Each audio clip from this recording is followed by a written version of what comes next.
If you were raising kids, chasing a career, or just trying to keep up with life in the 1990s, then you probably remember a world that was simpler in many ways, but also full of change. It was a time right on the edge, straddling the old and the new. Before smartphones, before everything went digital, we lived through a decade that still had one foot in the analog world. And for many of us, those memories feel like they happened just yesterday. Back then, music lived in your pocket, but not on a phone. We had CD players, and we treated them like fragile treasure. You'd carry a Discman carefully, flat in your palm, praying that the anti-skip tech would actually work while you walked. We'd make mixtapes, first on cassettes, waiting by the radio with a finger on the record button, hoping the DJ wouldn't talk over the intro, and later on burned CDs. Giving someone a mixtape wasn't just a gesture, it was a personal story in music, a way of saying what we sometimes couldn't in words. And on Friday nights, families didn't scroll through streaming options.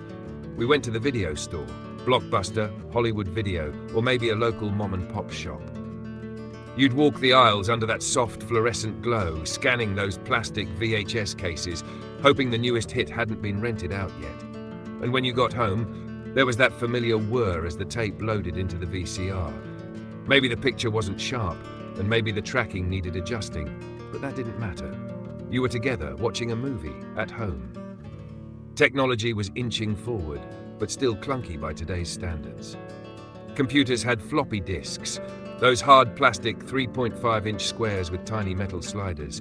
And if you remember the big 5/4-inch or even 8-inch floppies, then you've really seen it all. And getting on the internet? That was an event.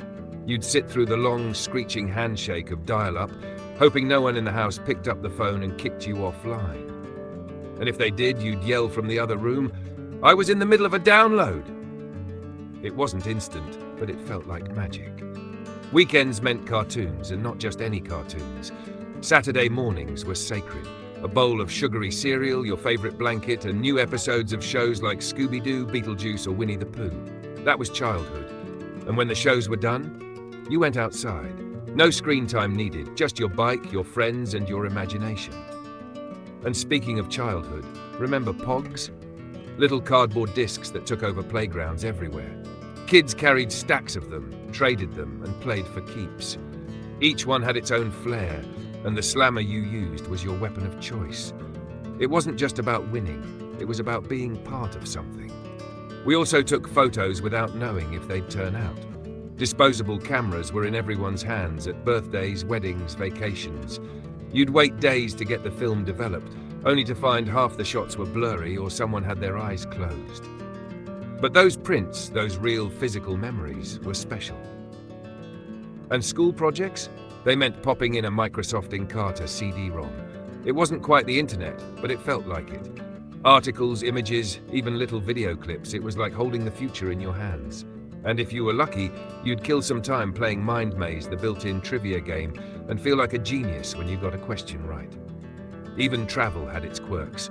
Before GPS, we unfolded paper maps across the kitchen table and planned road trips by hand. You'd highlight your route, then hope you didn't miss an exit. Those maps might be creased, ripped, or out of date, but they never lost signal. We lived in a time when people still wrote checks at the grocery store, when you paid bills by mail, when gaming tips came from magazines like GamePro or Tips and Tricks, not from YouTube. When flying was affordable, sure, but still felt like a special event. And yes, there were even peanut butter-filled snacks like PB Crisps that somehow vanished without a trace, but not from our memories. The 90s were the last breath of something familiar before the digital age took over completely. For many of us, they were the years when we raised our kids, built our homes, and found our place in a world that was rapidly changing. Maybe that's why it all still feels so vivid. So if you remember those days, if any of this brought a smile or stirred something in your heart, leave a comment and tell us what your 90s looked like. And if you'd like more trips down memory lane, don't forget to subscribe to Memory Lane Media. We're here to celebrate the past, one story at a time. Ban kan toith again them deals even van Neichong.